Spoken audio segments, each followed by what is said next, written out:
कि जो नसीब है और जो ध्यान है उसके बीच में कनेक्शन क्या है? ध्यान करने से अपने वाइब्रेशंस अच्छे हो जाते हैं और कर्म अच्छे होते हैं, सोच विचार अच्छे होने लगते हैं और अदृश्य माने आपको दिखता नहीं है वैसे अदृश्य की सृष्टि होती है। हमें दिखता नहीं है इसलिए इसको कहते हैं अदृश्य। अदृश्य की सृष्टि होती है, वही अदृश्य की सृष्टि को तो हम लक कहते हैं, भाग्य कहते हैं। और भाग्य विधाता कौन है? भाग्य विधाता ईश्वर है और वो ईश्वर से संपर्क ही ध्यान है।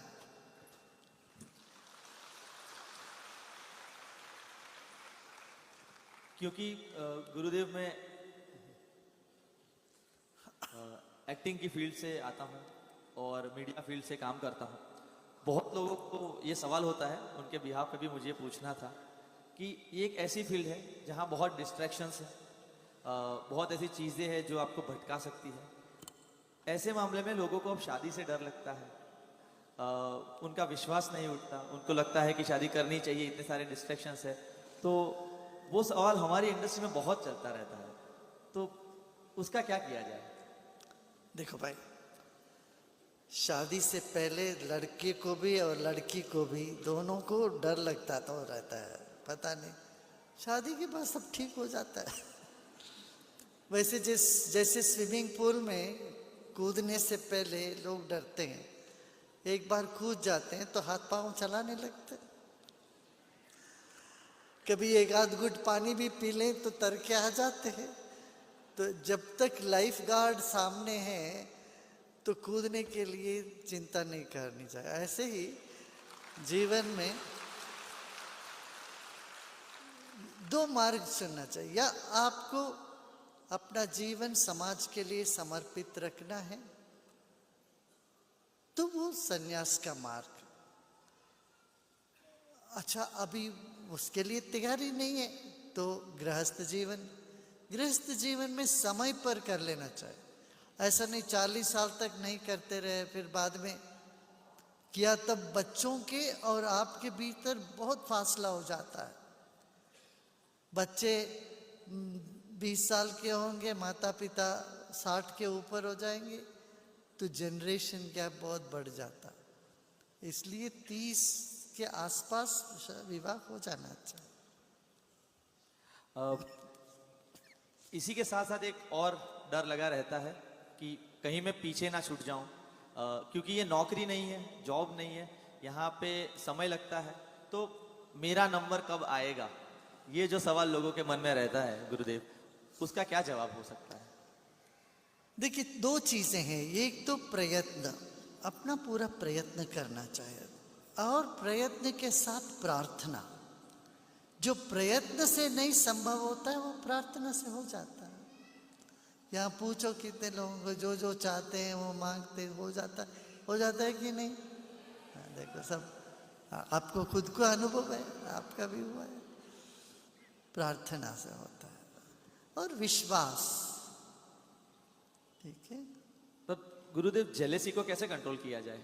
जेलेसी जो होती है कि कोई जिसके साथ आपने काम शुरू किया है वो शायद आपसे आगे है, या जिसने मेरे साथ काम किया है वो मुझसे पीछे है, तो काम ना मिलना, उसी दौरान जो जेलेसी आती है उसको कैसे कंट्रोल किया जाए? जब तक हम आध्यात्मिक पद पे विकास नहीं करते हैं ये सब तो होता रहता है। और तुम्हें बार बार याद कर रखना चाहिए कि ठीक है भाई, तुम पूरा सब पालोगे, उसके बाद क्या है? जब अंत तो गत्वा मृत्यु ही है, तब ये जेलसी वगैरह अपने आप जो है गायब हो जाता है। ऐसा लगता है आपको दूसरे के बारे में द्वेष या जेलसी लगे तो थोड़ी क्षण के लिए देखो, वो भी तो मरने वाले हैं, वो सब मर जाएंगे, मिट जाएंगे, नामो निशानों किसी का रहता ही नहीं है। तो इस बात को हमें याद दिलाने से हमें संकीर्णता से मन ऊपर उठ जाता है, सहजता में आ जाती। मन जो है ना, जब सहज होते हो संकीर्ण नहीं होता, और संकीर्णता में होते हैं तो विशालता और सहजता नहीं होती है। फिर इसीलिए ज्ञान, ध्यान और गान, ये तीनों आवश्यक है जीवन में।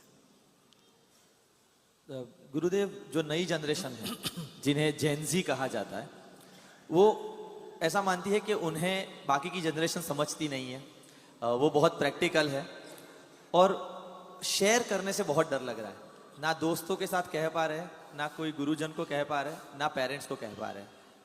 वो जनरेशन चाहती है कहना लेकिन कह नहीं पा रही, तो उनके लिए क्या संदेश हो सकता है? उन्हीं के लिए तो ये शिविर किया हमने। सबसे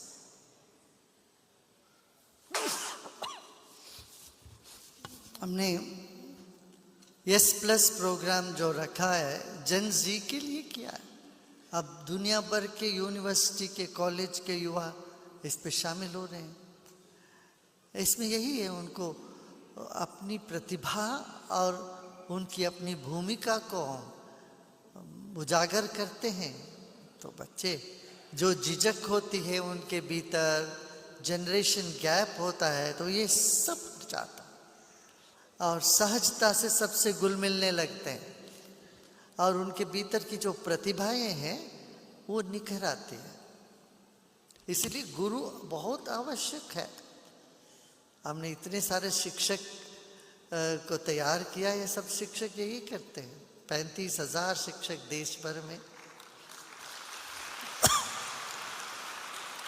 आज भी यहाँ काफी शिक्षक आए गांव के प्रदेश में, परभणी से, महाराष्ट्र के,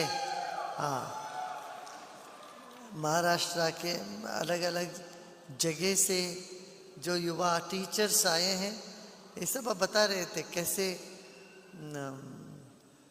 वहाँ कौन सी जगह, लातूर, जालना,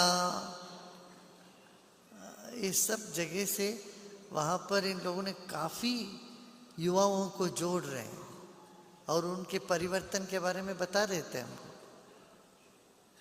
बहुत आवश्यक है गुरु के साथ जुड़े रहे, क्योंकि गुरु से क्या मिलता है? एक तो ज्ञान रक्षा, फिर कुशलता की वृद्धि, दुख का क्षय। आजकल कितना दुख है लोगों के दिल में, मन में, इतना दुख झेलते रहते हैं, तो वो दुख क्षय होता है। सुख आविर्भाव, सुख बिना किसी कारण के सुख की अनुभूति होती है। सर्व संवर्धन, ये सब गुण उनमें उपजने लगता है। इसलिए वो आवश्यक है। आध्यात्मिक पथ पे एक कदम रखना आवश्यक है। एक कदम रखे तो बाकी सब, जैसे वो होता है ना कन्वेयर बेल्ट, उसमें खड़े हो जाओ तो अपने आप ले चलता है, अपने चलता है। गुरुदेव, आपने दुख की बात की। बचपन से सुनते आए हैं कि जिंदगी में 2 चीजें बहुत जरूरी है। एक है हैप्पीनेस, खुशी, और दूसरा है पैसा। इसका बेंचमार्क कहाँ है? कब जाके इंसान को पता चलेगा कि इतना पैसा काफी है और इतनी खुशी काफी है?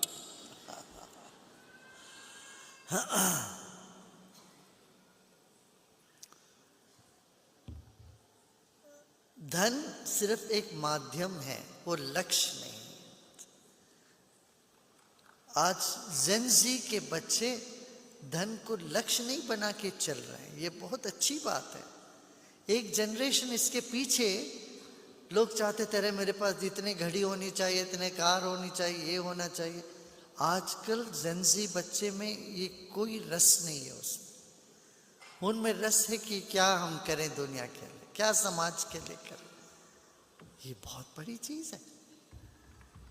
तो धन माध्यम है, उसका लक्ष्य नहीं बनाना चाहिए। लक्ष्य बना दे तो आदमी डूब गया, सब कुछ चला गया, रिश्ते नाते सब फीके पड़ जाएंगे, माने उन सब से दूर हो जाते हैं लोग। और खुशी जो है, खुशी की तलाश, अध्यात्म की तलाश, जब तक अल्टीमेट हैप्पीनेस नहीं मिलता है वो आदमी रुक नहीं सकता। और अल्टीमेट हैप्पीनेस ये पांचों इंद्रियों से, सेंसेस से नहीं मिलने वाला, वो अंतर्मुखी होने से ही मिलेगा। इसलिए कहते हैं ना, अंतर्मुखी सदा सुखी, वो बहुत आवश्यक। ठीक है, एक आखिरी सवाल है और कुछ नहीं है। अगर किसी को हर रात सोने से पहले और हर सुबह उठने के बाद खुद से एक बात कहनी है तो वो क्या कहनी चाहिए? मेरा आखिरी देखो, मैं इन चीज़ों में विश्वास नहीं करता हूँ। एक चीज़ जो कोई भूलना नहीं चाहिए, 3 चीज़ जो है रोज करना चाहिए, 5 चीज़ हमको हर हफ्ते करना चाहिए, ये सब नहीं। सहज रूप से रहे, शुक्रगुजार करो, जब धन्यवाद दो ईश्वर को, और वो भी जबरदस्ती नहीं, सहज ही उठना चाहिए आपके भीतर से। तो ये जो लोग बोलते हैं ना कि कोई एक बात कही है, मैं कहूँगा तुम एक फार्मेसी में जाके उनसे पूछो मुझे एक दवा दे दो, वो तुमको हमको ठीक करे। वो बोले पहले तुम्हारे बीमारी तो क्या है बताओ, एक में क्यों लाके रुकना है? हम तो अनेकांत है, यहाँ तो बहुत कुछ चीज है, अलग अलग बीमारी है तो उसको अलग अलग दवाएं हैं। तुम कहाँ खड़े हो, तुम्हारा क्या परिस्थिति, उस हिसाब से तुम्हें वो जो है ना सलाह दिया जाता है। एक सलाह सबके लिए नहीं होता, वो कोई देता है तो वो मूर्ख ही होता है। थैंक यू गुरुदेव। भाई एक साइज का कुर्ता सबके लिए फिट नहीं होता। ये बताओ, एक साइज का जूता दे दीजिए जो सबको ही पहने, हमेशा पहने नहीं। तुम यदि जनसी की हो, आज की जूता तुम्हें कल नहीं फिट होएगा। तुम बड़े होते जा रहे हो ना, ऐसे ही तुम मोटापा तुम्हारे में आ गया तो किसी भी उम्र में तुम्हें कपड़े भी फिट नहीं होता। इसलिए ये जो चल पड़ा है ना, ये हमारा भारत का नहीं है, ये विदेशी चीजें हम नकली करते हैं उस चीज को। Let's get